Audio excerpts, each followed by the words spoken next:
Hello दोस्तों। दोस्तों, ये पेपर जीडीसी ज्योग्राफी 2012 का पेपर है। ठीक है। अब हम देखेंगे जो क्वेश्चन जो लगभग आएंगे वो एक प्रकार से आप पीछे जाएंगे, वो आपको देखेंगे कि बार बार रिपीट हो रहे हैं। ठीक, जैसे पहले क्वेश्चन देख लीजिए, जैव जनित सागरीय अवसाद है। तो नीला पंख, जिप, डाइटम, इन सब के बारे में पढ़ चुके हैं। तो जो डाइटम है ये जैव जनित नहीं है बल्कि अजैविक तत्वों से बना होता है। ठीक। नेक्स्ट क्वेश्चन है, पवन संचरण के लिए निम्न प्रकारों में से कौन सा एक वातक जलन के लिए सर्वाधिक अनुकूल है। तो वातक की जब तीसरी स्टेज आती है जो जो विरूपड़ी, ये लिखा है विरूपड़ी संचरण, जब हवा जो है बहुत ज़्यादा विरूपित हो जाए, यानी ठंडी हवा और गर्म हवा इतनी ज़्यादा विरूपित हो जाए कि चक्रवात क्या होता है, अपना एक जो मैक्सिमम पॉइंट है उस पर पहुँच जाता है। ठीक है। तो ये विरूपड़ी संचरण सर्वाधिक अनुकूल है इसके। जलवायु परिवर्तन के निम्न सिद्धांतों में से कौन सा एक सूर्य के क्रोड के फैलाव एवं संकुचन से संबंधित है। तो ये बता रहे हैं सौर कलंक सिद्धांत। मैंने तो इसके बारे में कुछ ज़्यादा पढ़ा नहीं है। ठीक है। नेक्स्ट है, तड़ित झंझा की बात कर रहे हैं। तड़ित झंझा के विकास में सहायक नहीं है। तो तड़ित झंझा क्या होता है, ठंडर स्टॉर्म होता है उसको बोलते हैं। तो इन्वायरमेंटल जो स्टेबिलिटी है ये इसके विकास में सहायक नहीं। नेक्स्ट है, एल या लानिना, एल लानिना परिघटनाओं के विषय में निम्न कथनों में से कौन सा एक सही नहीं है। तो लानिना के सक्रिय होने पर दक्षिणी दोलन तथा वॉकर संचरण भी सक्रिय हो जाता है। ठीक है। लानिना के सक्रिय होने पर एल भी सक्रिय हो जाता है, ये गलत है। क्योंकि मोस्टली ये देखा गया कि एल आता है तो लानिना बेसिकली नहीं होता उस टाइम। ये एक दूसरे के अपोजिट है। ठीक, तो यही गलत है, यही इसका आंसर होगा। नेक्स्ट है, निम्न जलवायु में से किसमें ग्रीष्म काल में, मतलब जो बारिश होती है वो विंटर में होती है। तो कौन सी भूमध्य सागरीय जलवायु हम लोग जानते हैं विंटर में होती है, जिसे हम लोग CS से डिनोट करते हैं। इंडिया में कौन सी मिलती है, कोरोमंडल कोस्ट पे, यस, इस टाइप की ही जलवायु मिलती है, मतलब जाड़ों में जो बारिश होती है। ठीक है। अगला अंतर सागरीय कंदराओं की उत्पत्ति से संबंधित है। तो ये है अविरल धारा सिद्धांत। बाकी का आप देखेंगे तो हिमानी नियंत्रण सिद्धांत, तापीय संबंध तरंग सिद्धांत और प्रगामी तरंग सिद्धांत, ये अंतःसागरीय कंदराओं से संबंधित नहीं है। ठीक है। जैसे हिमानी नियंत्रण सिद्धांत, ये जो कोरल बनती हैं उससे संबंधित है। ठीक है। तापीय संबंध सिद्धांत हैरी एस ने दिया था, है ना, वो जिससे कन्वेक्शन करंट चलती हैं और चलती हैं, जिससे प्लेट्स में जो है मूवमेंट आता है। ठीक है। प्रगामी तरंग सिद्धांत, ये विलियम हेवेल के द्वारा दिया गया था। किसमें, ये उससे संबंधित था ज्वार भाटा की उत्पत्ति से। ठीक है। नेक्स्ट क्वेश्चन है, पेंटागोनल डोडेकाहेड्रल लॉर्ड कॉल्विन, मतलब इसमें पूछा कौन से सुमेलित नहीं है, ये वाला देख ले। चतुष्फलक सिद्धांत लोथियन ग्रीन ने दिया था। महाद्वीप प्रवाह सिद्धांत बैगनर ने दिया था। और सी फ्लोर स्प्रेडिंग, सागर नितल प्रसरण सिद्धांत हैरियस ने दिया था। ठीक है। तो ये जो सिद्धांत है पेंटागोनल वाला, ये लॉर्ड कैनविल ने नहीं दिया था, LED व्यूमॉन्ट ने दिया था ये। ठीक। ये कुछ उस टाइम के जो सैटेलाइट रहे होंगे, जो इनसेट टाइप के जो सैटेलाइट होते हैं, भूस्थायी यानी जियो स्टेशनरी क्लास जो कक्षा में स्थापित किए जाते हैं। भारत को इनसेट है ही पता है। ठीक है। तो अब ये चेंज हो चुका हो, इसको तैयार याद करने की कोई ज़रूरत नहीं है। नेक्स्ट है, जैव मंडलीय पारिस्थितिक तंत्र में ऊर्जा के प्रवाह के विषय में निम्न कथनों में से कौन सा एक सही नहीं है। तो पहला दे रहा, ऊर्जा का प्रवाह एक दिशीय होता है ना, ये सही है। बढ़ते पोषण स्तर के साथ ऊर्जा का सापेक्षिक ह्रास भी बढ़ जाता है। ठीक है ना। हर लेवल पे क्या होता है, 10% ऊर्जा को सेव किया जाता है, यही 10% जो ऊर्जा सेव होती है अगले लेवल पर ट्रांसफ़र की जाती है। बढ़ते पोषण स्तरों के साथ ऊर्जा की सापेक्षिक क्षति कम हो जाती है, ऐसा नहीं बल्कि सापेक्षिक क्षति बढ़ती जाती है। ठीक है। तो ये इसका आंसर होगा। दक्षिणी अमेरिका के अर्जेंटीना और उरुग्वे में कौन से मिलते हैं, पंपास मिलते हैं। पम्पास ग्रासलैंड मिलते हैं, ठीक है। प्रेयरी कहाँ मिलते हैं? यूएसए में सवाना, अफ्रीका में बेल्ट, साउथ अफ्रीका में। नेक्स्ट क्वेश्चन है, जो शाकाहारी जंतु होता है ना, जो ये कौन से लेवल में आता है? पोषण स्तर 1 में आता है, ठीक, जो कि शाकाओं को खाता है। नेक्स्ट है, निम्न में से किसने प्रजातियों के उद्भवन की प्राकृतिक चयन की प्रक्रिया, तो जो भी नेशनल सिलेक्शन की बात कौन करता है? डार्विन करता है ये बात, ठीक है। अगला क्वेश्चन है, पौधों और जंतुओं की सर्वाधिक प्रजाति विविधता कहाँ मिलती है? तो अगर इनमें देखेंगे तो ये उष्णार्द्र वर्षा क्षेत्रों, जो वर्षा वन होते हैं, इनमें सबसे ज़्यादा मिलती है, ठीक। वर्षा विश्वविद्यालय वन में वर्षा वन होते हैं, कार्बन सिंक भी इनको बोला जाता है, क्योंकि बहुत ज़्यादा कार्बन स्टोर ये करते हैं। मेटा जोग्राफी शब्दावली का प्रयोग किसने किया था? वेरी ने किया था। तो मेटा जोग्राफी इस टाइप के जो वर्ड है, ये क्वांटिटिव रेवोल्यूशन के देन है, ठीक है। तो वेरी भी ये क्वांटिटिव रेवोल्यूशन से जुड़े हुए हैं। डब्ल्यू क्रिस्टॉलर के अतिरिक्त निम्नलिखित में से किसने नगरों के वितरण और आकार के पीछे वास्तविक नियमों को खोजने का महत्वपूर्ण प्रयास किया? तो ये बता रहे हैं जे जी कोहेल ने, ठीक है। तो याद कर लीजिए, ये बिल्कुल अलग टाइप का क्वेश्चन लग रहा है। मैंने तो आज तक ऐसा क्वेश्चन देखा नहीं कि क्रिस्टॉलर के अलावा भी इस टाइप की थ्योरी किसी ने दी हो। कोटि आकार या रैंक साइज रूल किसने दिया? जिफ ने दिया था ये, ठीक है। नेक्स्ट क्वेश्चन है, निम्न प्रदेशों में से कौन से पी सेनगुप्ता के अनुसार संभावित जनसंख्या संसाधन प्रदेश के अंतर्गत आता है? तो इसका आंसर है B, Krishna Godavari delta basin Malwa पठार। इन्होंने जो जनसंख्या संसाधन प्रदेश दिए थे वो इस टाइप से दिए थे, ठीक है। एक तो गत्यात्मक प्रदेश, भावी प्रदेश और समस्याग्रस्त प्रदेश, ठीक है। तो जो बात किसकी हो रही है? संभावित जनसंख्या संसाधन प्रदेश। तो ये किस में मिलेगा हमको? इसमें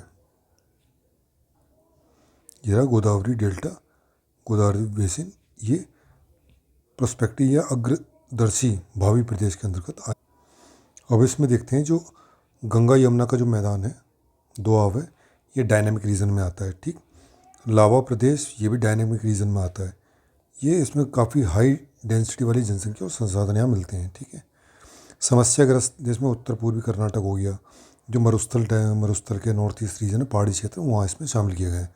आइलैंड क्षेत्र किसमें आएंगे? इसमें आएंगे, ठीक। केप फोर मूल्य किससे जुड़ा हुआ है? यातायात नियम से। तो आप देख रहे हैं क्वेश्चन लगभग जो है रिपीट से हो रहे हैं। जिम्बरमैन का ये फैंटम थ्योरी जो है, किससे रिलेटेड बताइए? संसाधनों का उपयोग क्षमता में वृद्धि। जैसे जैसे संसाधनों में टेक्नोलॉजिकल डेवलपमेंट होता है, नए नए संसाधन बनते हैं और लोगों की क्षमता में वृद्धि होती है, ठीक है। ये हम लोग पहले देख चुके हैं।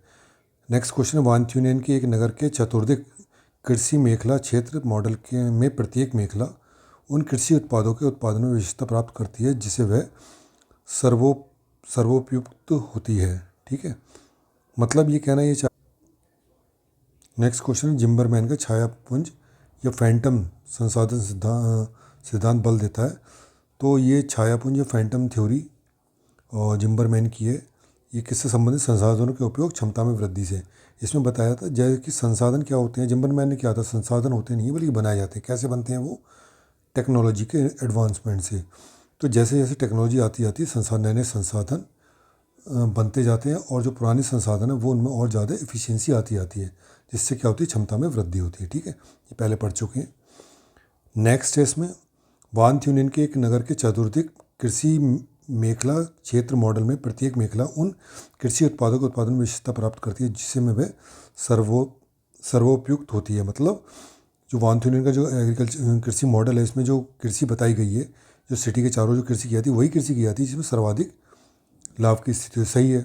वानथ्यूनियन के विशिष्ट कृषि उद्यम एवं पशु धन के संयुक्त संचालन के लाभ की कल्पना नहीं करती। ये विशिष्ट कृषि उद्यम है ना, जो कृषि आधारित उद्योग है, उसकी ये बात नहीं करती है। पशुधन की तो बात, पशुपालन की तो बात करती है, लेकिन विशिष्ट कृषि उद्यम की बात नहीं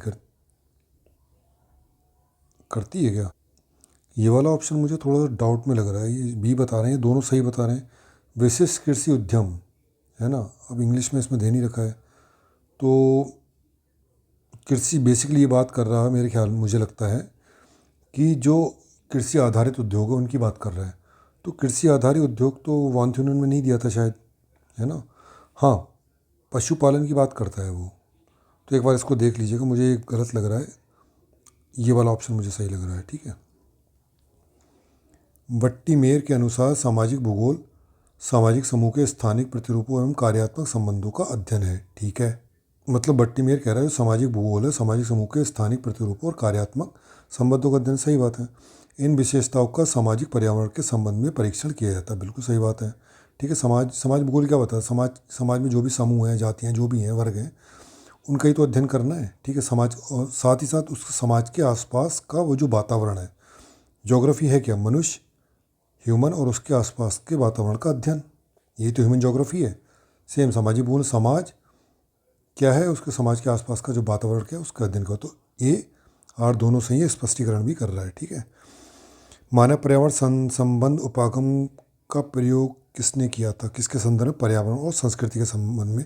हंटिंगटन, इनकी जो बुक थी ना, क्लाइमेट सिविलाइजेशन एंड क्लाइमेट, तो पर्यावरण और संस्कृति, क्लाइमेट और सिविलाइजेशन, सीधा ये इसका आंसर ये हो गया। ठीक।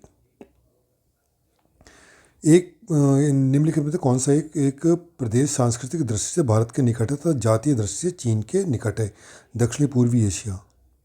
ठीक है। आप देखो, ये तुम्हारी सिंगापुर हो गया, है ना, इंडोनेशिया हो गया, थाईलैंड हो गया, लाओस हो गया, ये सांस्कृतिक रूप से देखो तो आप भारत के निकट है। लेकिन अगर यहाँ पर जो प्रजाति है, जो मानव समूह पाया जाता है, वो मंगोलॉइड पाया जाता है, जो कि चीन के ज़्यादा करीब है। ठीक। नेक्स्ट है, ये कुछ बुक हैं, देख लीजिएगा। मैंने तो पहली बार ये बुक के नाम सुने हैं, तो इसके सीधा आंसर में देखते हैं। Economic regionalization of India, problem and approaches, P C N. Gupta, इन्होंने दिए। Levels of regional development in India, A Mitra ने दी है ये। ठीक है। Resource development regions and the divisions, Yojana Aayog ने दिए। तो योजना आयोग को मतलब नहीं, तो ये एस मोनी, ये दो बुक ज़्यादा इंपॉर्टेंट हो सकती हैं। एक तो इकोनॉमी, क्योंकि ये पी.सी.एन. गुप्ता उसमें रहे, भारत के रीजनल प्लानिंग हुई उसमें रहे हैं। ए मित्रा भी रीजनल प्लानिंग में भारत की रहे हैं। तो इन दोनों की बुक जो है ये काफ़ी इंपॉर्टेंट है। गंगा नदी नौ परिवहन हेतु कहाँ से प्रयुक्त होता है? हल्दिया से लेके इलाहाबाद से लेकर हल्दिया तक इसमें प्रयुक्त किया जाता है। ठीक। कौन सा? वाटरवे नंबर 1, कितने किलोमीटर का? इतने किलोमीटर का। ठीक। वाटरवे नंबर 2, ये ब्रह्मपुत्र नदी पर जो सदिया और धुबरी के बीच में स्थित है, 891 किलोमीटर का। ठीक है। नेक्स्ट क्वेश्चन है, महानदी का जो हीराकुंड बांध है महानदी पर स्थित है। माकड़ा नांगल सतलज नदी पर, गांधी सागर चंबल नदी पर, काकरापरा ये तापी नदी पर है। ठीक। नेक्स्ट है कि तामा क्षेत्र कौन सा किस राज्य में स्थित है? चंद्रपुर, ये महाराष्ट्र में एक सिटी है। खेतली राजस्थान में, ये भी ठीक। खम्माम मध्य प्रदेश में नहीं है, खम्माम तेलंगाना में है। खम्माम तामा क्षेत्र है, ये थोड़ा सा देखने वाली बात है, मुझे नहीं लगता ये तामा क्षेत्र है। हासन कर्नाटक है, ये भी तामा क्षेत्र नहीं, ये इसमें गोल्ड मिलता है हासन में। अब दे दिया इसमें तो ठीक बात है। निम्नलिखित शैल क्रम में से किसी खनिज के भंडार के रूप में, जो मेटालिक मिनरल है, मेटालिक मिनरल किस में मिलता है? वो ज़्यादातर किस में मिलता है? धारावाड़ में। ठीक है। नेक्स्ट देख लेते हैं। तो कागज़ जो है वो टीटागढ़ में मिलेगा। ठीक है। सीमेंट लखेरी, लोह इस्पात भिलाई और खनिज तेल अम्बाला संकुल में इसमें मिलेगा। ठीक है। भारत के साल के वृक्ष संकेंद्रित हैं, मध्य प्रदेश में जाते हैं। अगर भारत में सर्वाधिक देखें जो एरिया है, सबसे ज़्यादा साल के वृक्षों ने कवर किया है। अगर इंडिया के मैप की बात करें हम लोग, तो जैसे अगर ये इंडिया का मैप है तो नॉर्थ में मिलते हैं साल। तो अगर मैप में देखें इंडिया के, तो जो नॉर्थ वाला रीजन है साल और मिलता है, और जो साउथ वाला रीजन यहाँ पर सागवान के वृक्ष ज़्यादा मिलते हैं। ओवरऑल अगर बात करें भारत में सबसे ज़्यादा साल वृक्ष ही कॉन्सेंट्रेशन रहता है। कौन सा स्टेट है? मध्य प्रदेश। मेघालय के नाम से भी जाना जाता है शिलोंग का पठार को। ठीक है। जिसे बादलों का घर कहते हैं। ये नाम किसने दिया था? ये एस.पी. चटर्जी ने दिया था। नेक्स्ट है, भारत में ज्वारीय शक्ति उत्पादन की सर्वाधिक संभावना गुजरात के तट पर मिलती है, वो भी कहाँ पर? खंबात की खाड़ी में। नेक्स्ट है कि सोन नदी में कौन नदी घाटी में स्थित नहीं कोयला क्षेत्र? तो उमरिया है, ये है सुहागपुरा, तातापानी है, सिंगरौली नहीं है। सिंगरैनी कहाँ पे? वो है गोदावरी के रीजन में, जबकि जो सोन नदी में सिंगरौली है। ठीक है। नेक्स्ट है राज्यों के पुनर्गठन देख लेते हैं, तो सही क्रम कौन सा है? इसमें नागालैंड हुआ था, फिर मेघालय, सिक्किम, देन अरुणाचल प्रदेश। ठीक। अगला क्वेश्चन है तांबा कटंगा क्षेत्र के लिए फेमस है, हीरा किम्बरले क्षेत्र के लिए फेमस है, चांदी भुट्टे की जो खाने हैं इसके लिए फेमस है, और ये मेसावी रेंज है। मेसावी रेंज कहाँ पर है? यूएसए में है। इसमें सोने के लिए नहीं है, लोएस के लिए है। ठीक है। भुट्टे की खान भी कहाँ पर है? यूएसए में। किम्बरले साउथ अफ्रीका में। कटंगा ये तुम्हारी सेंट्रल अफ्रीका है, उसमें है। ठीक। मौसम की दशा, शुद्ध शस्य क्षेत्र, बढ़ने का मौसम इत्यादि के साथ किसमें किए जाते हैं, ये प्रदर्शित किए जाते हैं? एर्गोग्राफ देखा होगा। इसमें क्या होता है, नीचे मंथ भी दे रखे होते हैं, वर्षा की मात्रा भी देख रखी हो, फसल के प्रोडक्शन की भी इसमें दे रखा होता है। ठीक है। नेशनल रिमोट सेंसिंग एजेंसी ये कहाँ पर स्थित है? ये हैदराबाद में स्थित है। ठीक। National remote sensing agency NRSE। न तो प्रारंभ का कोई लक्षण है, न ही अंत का। ये किसने शब्द दिया था? जेम्स हटन ने। मूक घाटी यानी साइलेंट वैली कहाँ पर स्थित है? केरल में। ये जो पर्वतीकरण है उसका सही कालक्रम क्या है? सबसे पहले प्री कैम्ब्रियन, फिर कैलिडोनियन, हर्सिनियन और अल्पाइन। तो हम लोग देख लेंगे इस क्रम में कौन कौन से पर्वत बने थे। एक मिनट अभी देखते हैं किन किन पर्वत श्रृंखलाओं का निर्माण हुआ था। तो अगर हम प्री कैम्ब्रियन देखिए इस टाइम के, तो लगभग सारे जो पर्वत हैं वो लगभग ख़त्म हो चुके हैं। ठीक है। फैनो स्कैंडिनेवियन क्षेत्र है यूरोप में, लॉरेंशियन नॉर्थ अमेरिका में लॉरेंशियन क्षेत्र है वो, है ना, लॉरेंशिया पठार वगैरह जो इस टाइप के जो प्री कैम्ब्रियन पर्वत थे। कैलिडोनियन में कौन से थे? भारत का सबसे इंपॉर्टेंट है अरावली और सतपुड़ा और महादेव, ये कैलिडोनियन पर्वतीकरण के थे। हर्सिनियन में सब ये आए, और Central Massif, Vosges, Black Forest, Bohemian Massif, Iberian Peninsula, Ireland के पर्वत इस टाइप है। और अल्पाइन जितने भी जो हैं नए इस टाइम जो फोल्डेड माउंटेन है वो इसके अंतर्गत आते हैं। ठीक है। नेक्स्ट क्वेश्चन है पर्वत निर्माण का जो भूसन्नति का सिद्धांत किसने दिया था? कोबर ने। रिपीटेड क्वेश्चन है। तापीय संकुचन सिद्धांत जेफरीज ने। महाद्वीपीय फिसलन सिद्धांत डेली ने। सम्मेलन तरंग सिद्धांत होम्स ने दिया था। नेक्स्ट क्वेश्चन है स्थल रूपों के विकास में भूगर्भिक संरचना एक महत्वपूर्ण नियंत्रक कारक है जो उनमें प्रतिबिंबित होता है। किसने कहा था? थांतवरी ने कहा था स्टेटमेंट। यांत्रिक अपक्षय की प्रक्रिया नहीं है, फ्लैकिंग भी है, एक्सफोलिएशन भी है, ये चेलिनेशन ये रासायनिक अपक्षय के अंतर्गत होने वाली प्रक्रिया है। ठीक है।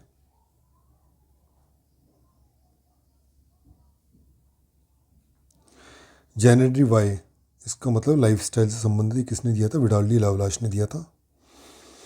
नेक्स्ट क्वेश्चन है कौन सा सुमेलित नहीं है?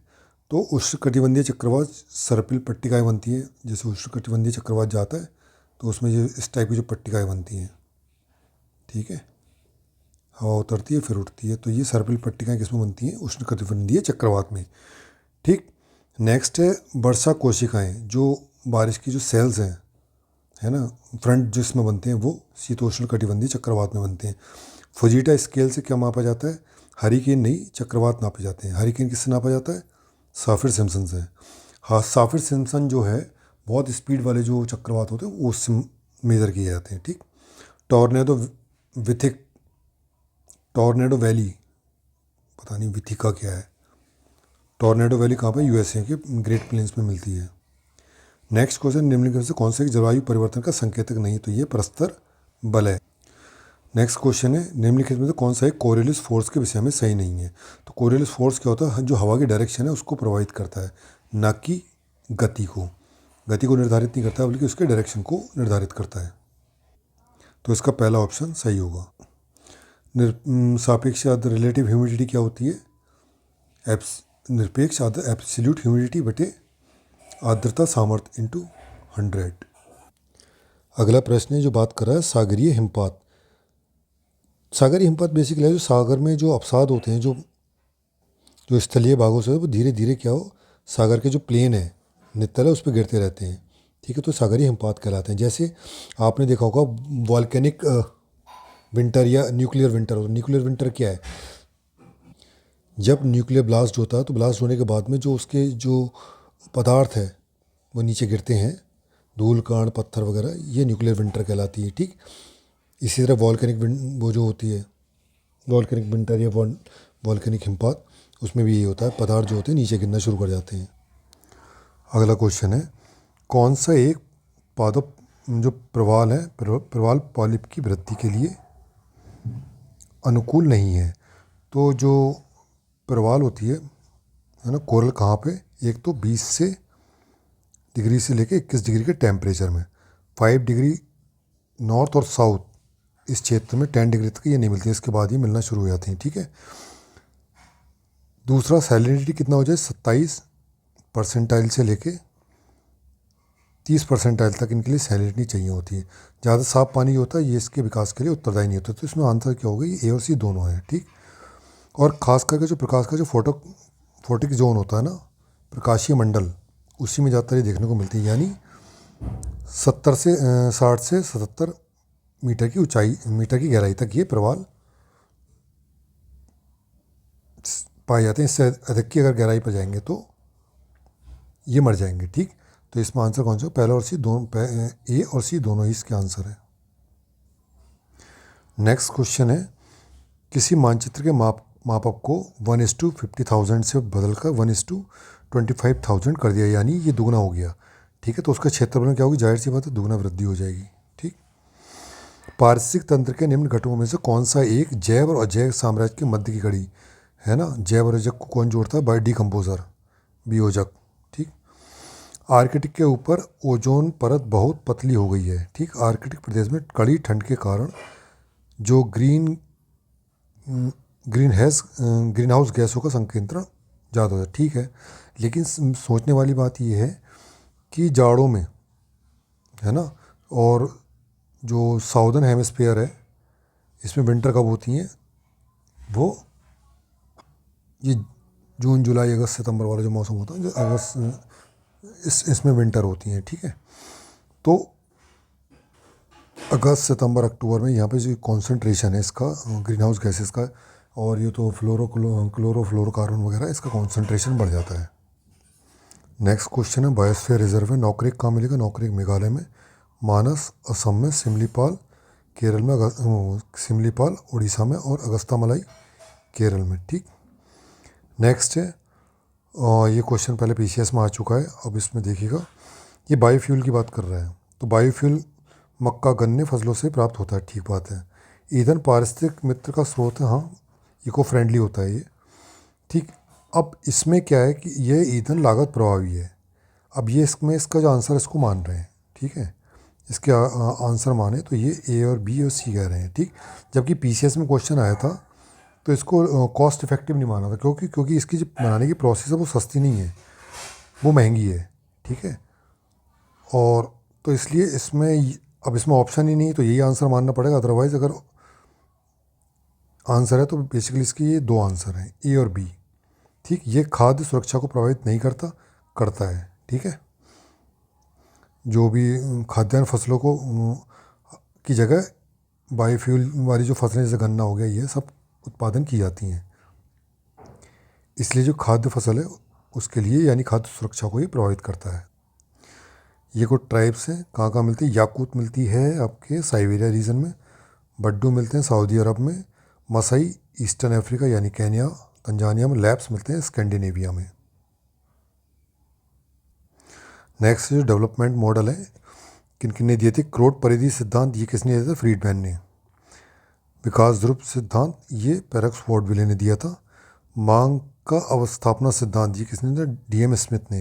लाभ का स्थानिक सीमा सिद्धांत ये दिया था ए लॉस ने। नेक्स्ट है स्टील प्लांट जो आयरन और इंडस्ट्री कौन से रिवर पर है? तो ये जो टाटा है, टाटा अवस्थित है स्वर्ण रेखा पर, ठीक। राउरकेला ब्राह्मणी रिवर पे, बोकारो है दामोदर रिवर पे और विश्वेश्वरैया है भद्रावती रिवर पे, ठीक है। राउरकेला ब्राह्मणी, टाटा, स्वर्ण रेखा, विश्वेश्वरैया, ठीक। नेक्स्ट, किस मानचित्र प्रक्षेप में सभी अक्षांश रेखाओं की लंबाई 45 डिग्री अक्षांश रेखा के बराबर होती है? वो कौन सा होता है? गॉल प्रक्षेप, जो गॉल प्रोजेक्शन है उसमें जो 45 डिग्री अक्षांश रेखा है, सभी अक्षांश रेखा इसी के बराबर होती हैं, ठीक। ये पहले भी क्वेश्चन आ चुका है। तो ये 60 क्वेश्चन कर लिए, बाकी क्वेश्चन अगले वीडियो में करेंगे। और ये लास्ट पेपर है जीडीसी का, इससे पुराने पेपर अभी तक नहीं मिले हैं, मेरे ख्याल में शायद होता भी नहीं होगा पेपर। तो ये लास्ट पेपर है, ठीक है। तो इस वीडियो में बस इतना ही। Thank you so much.